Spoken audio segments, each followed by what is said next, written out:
Bon Django est de retour après son giga succès Parasite il y a déjà 6 ans, mais ça va faire un petit peu moins de bruit.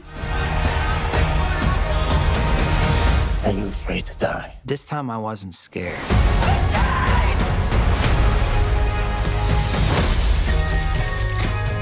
Bonjour à tous, et bien écoutez, j'espère que tout le monde va bien, on se retrouve aujourd'hui pour une très grosse attente, ça sort dès demain au cinéma ce mercredi, Mickey 17, le nouveau film de Mon Django qui revient après Parasite, un Parasite d'ailleurs que j'ai revu ce week-end, et oui bah c'est toujours aussi bien. J'avais très hâte de voir ce que ça allait donner, surtout que c'est porté par Robert Pattinson. Mickey 17, qu'est-ce que ça donne? C'est parti, on en parle. Mickey 17 est le nouveau film de Mon Django. Mickey Barnes se tue à la tâche, littéralement, car c'est ce qu'exige de lui son entreprise, mourir régulièrement pour gagner sa vie. Et pourtant c'est dommage parce que le concept est super cool. Le synopsis est étonnant et va absolument tout pour nous surprendre dans le bon sens du terme, en tout cas c'est ce qu'on espérait. Mais ce Mickey 17, c'est vrai que c'est pas le meilleur film du réalisateur, clairement. Je suis pas sûr que les gens vont surkiffer. Peut-être que Robert Pattinson va un peu sauver le truc, mais là comme ça, bon, j'ai peur que ça bide en salle. On pouvait peut-être avoir quelques petites craintes, parce que c'est vrai que lorsque Bon Django fait un film en anglais, il y a moins de chances que ce soit aussi bien que ses films en coréen. Et oui, voilà, comme je le disais, je pense que ça va un petit peu décevoir et ça va décevoir les gens qui s'attendaient à revoir un succès aussi tonitruant que Parasite, que ce soit commercialement ou au niveau des critiques, après spectateurs, ça sera pas Parasite, c'est sûr. On n'est pas du tout sur un résultat qui va exploser les compteurs et remporter les récompenses, mais c'est quand même, malgré le fait, alors vous l'avez compris que j'ai pas non plus surkiffé Mickey 17, c'est aussi un film somme pour le réalisateur qui, voilà, on va retrouver un petit peu tout son cinéma dans Mickey 17. On va retrouver tout ce qu'il sait bien faire. Alors bien sûr, on est dans une satire politique de science-fiction, on va encore et encore dans le cinéma du réalisateur avoir une opposition entre les riches et les moins riches, une opposition entre le pouvoir et les opprimés. On est clairement ici sur une histoire où Mark Ruffalo, qui est le patron de toute cette expédition spatiale, se sert du peuple, des remplaçables, et donc des gens comme Mickey Barnes, Robert Pattinson pour remplir des tâches qui vont servir sa société et son expédition, au risque du pire même, de mourir. Mais c'est pas grave parce qu'on peut remplacer une personne du peuple par son double, c'est pas grave en fait s'il meurt. Si Mickey 17 meurt, on le remplace tout naturellement par Mickey 18 qu'on va imprimer. On est vraiment sur de l'abus de pouvoir et je pense qu'en termes de satire politique, on peut difficilement faire plus clair. Et c'est un projet, alors oui peut-être, qui est encore plus ambitieux que Parasite en termes de moyens. Il y a vraiment ce côté blockbuster qui se dégage de tout ça. Et on compte d'ailleurs aussi sur les séances en IMAX pour essayer de rentabiliser le film. On est dans un univers qui se déroule dans l'espace, on a des grands acteurs qui sont présents ici, des créatures et des effets visuels dans tous les sens. On sent que ouais, fallait revenir avec du lourd après Parasite. Mais il y a un truc, je sais pas, un peu bordélique quand même qui se dégage de tout ça avec toutes ces idées. C'est peut-être volontairement imparfait, voilà, c'est peut-être comme ça, mais c'est un rendu global qui nous paraît quand même bien moins juste que beaucoup de ses précédentes œuvres. C'est très what the fuck par moment. On a des séquences, oui, qui sont assez hilarantes, où ça va partir en couille vraiment dans tous les sens. Après bon, hilarant, oui ou non, il y a peut-être des gens qui vont pas forcément s'amuser devant Mickey 17 et je peux le comprendre. Comme je le disais, parfois ça part un peu dans tous les sens, on a des séquences de rébellion, où il y a des... voilà, ça se tape partout, des gens en costume de poulet. En fait, c'est presque un assemblage de losers complètement dingue. C'est un délire qui est vraiment très barré. Et ça passe ou ça casse à mon sens, et comme j'étais aussi en train de l'évoquer, je suis persuadé qu'il y a des personnes qui vont mater le film et qui vont, durant leur séance, se poser la question, qu'est-ce que je fous là? Surtout que ça dure 2h17, et 2h17, c'est un petit peu long, on va pas se mentir là aussi. Et si vous vous amusez devant le long métrage, c'est sûr que vous allez trouver le temps un petit peu moins long. On se questionne aussi devant tout ça, parce que même si l'intrigue se déroule dans l'espace, on a vraiment l'impression en fait de voir un reflet de notre propre monde. Robert Pattinson est très bon dans ce double rôle finalement, où il va jouer deux Mickey qui vont se rencontrer et devoir s'entraider pour survivre.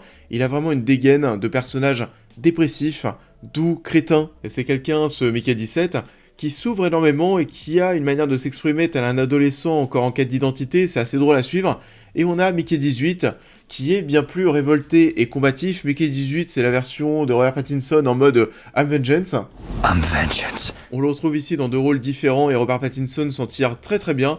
Il y a beaucoup de narration aussi en voix off avec sa voix de Mickey 17, grinçante, résignée. Ça aussi, c'est assez drôle.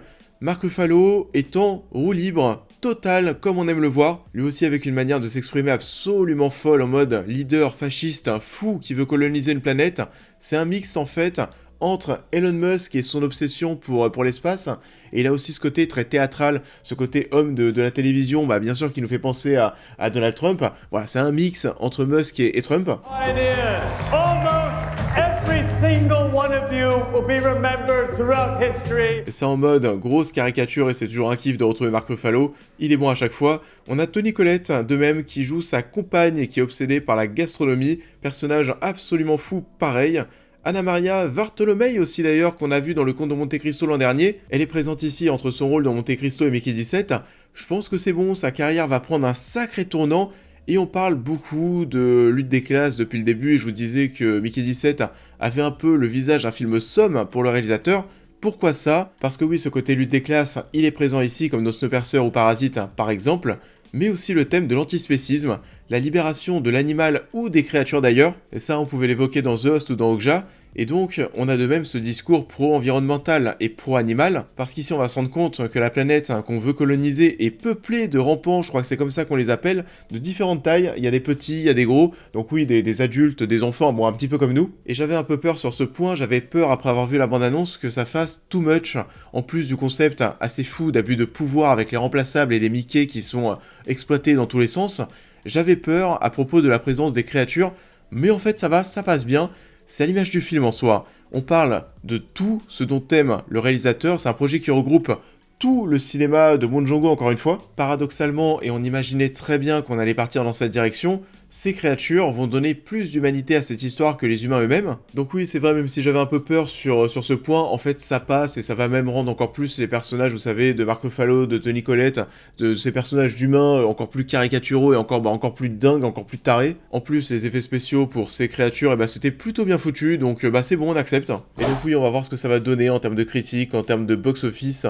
Personnellement, je pense que c'est une histoire qui va avoir du mal à plaire à beaucoup de personnes. On a cette impression de juste, entre guillemets, se retrouver face à une satire politique dans l'espace, parce que oui, l'histoire, c'est vrai qu'elle avait un petit peu de temps à se lancer. D'ailleurs, ça aussi, le film dure 2h17, et je crois que le titre, Mickey 17, apparaît au bout de 30 minutes, ce qui est quand même un peu long pour un film. Enfin voilà, si le titre apparaît au bout de 30 minutes, on est dans un film de 3 heures, quoi, en fait. Là, non, c'est pas le cas, et justement, je pense que pendant pas mal de temps, je pense qu'il y aura beaucoup de spectateurs qui ne sauront pas où ira cette histoire. C'est vrai qu'encore une fois que ça met du temps à se lancer. Visiblement, le livre dont est adapté cette histoire et ce film, Mickey 7, alors ça aussi, si vous me posez la question pourquoi le film s'appelle Mickey 17 alors que le livre c'est Mickey 7, voilà, Bong Joon-ho voulait simplement faire en sorte que Mickey soit mort 10 fois de plus. Ça sert à rien, mais peut-être, voilà, c'est pour rendre la chose encore plus barrée, parce que visiblement, oui, dans le livre, on s'intéresse un peu plus à ce que peut-être une âme, et ce que ça signifie vivre. Là, on a quand même un peu plus l'impression qu'on est surtout là pour s'amuser avec ce concept et nous amuser dans un délire assez what the fuck. Il y a aussi une histoire, j'en ai pas parlé, mais de délire de plan à 3. Voilà, je vais pas aller plus loin, mais c'est pour vous dire à quel point on essaye d'aller loin et on essaye de s'éclater et de partir dans les choses assez border avec tout ça. Donc ouais, j'ai assez hâte d'avoir vos retours en commentaire sur cette bizarrerie spatiale que nous partage le réalisateur. C'est pas son meilleur film, mais c'est la somme, encore une fois, de tout ce qu'il sait faire de mieux. Donc oui, voilà, dites-moi ce que vous en pensez. Je vous invite, comme d'habitude, à liker, à partager cette vidéo, à me suivre sur tous mes réseaux, à vous abonner, à devenir membre soutien si vous souhaitez soutenir mon travail, et on va se retrouver demain pour parler de Daredevil Born Again. I was also raised